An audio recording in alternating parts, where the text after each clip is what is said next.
If you love Paul Harvey stories and the rest of the story, subscribe now. Now the rest of the story.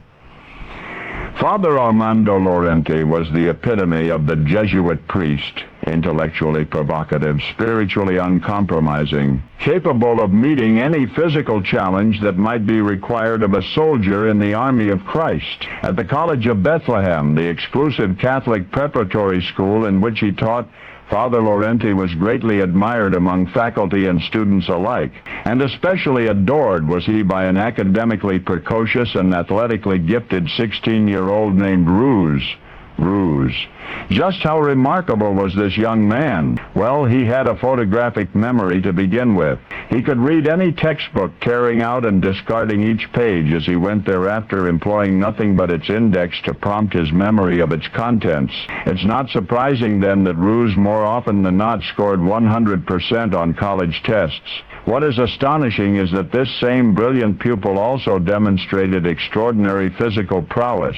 He was so powerful, so adventurous, in fact, that Father Lorente selected him to captain the school's elite explorers club. One of the club's expeditions, the priest took his 70 boys up into the mountains, a dangerous exercise considering the rugged terrain and the vicious wild boars that roamed the territory. The first day, all day, it rained heavily, swelling a river in their path until it had become a swift-moving sea of eddies undertow nearly 200 feet across.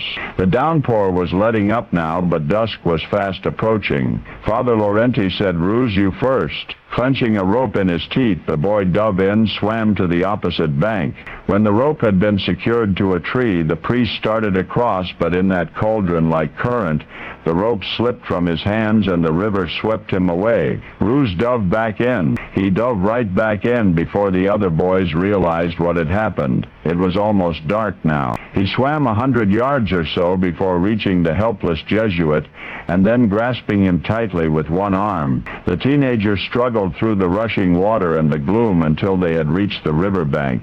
"It's a miracle we're safe," said the boy. "We ought to pray." Night had fallen. The clearing sky revealed shining stars one by one.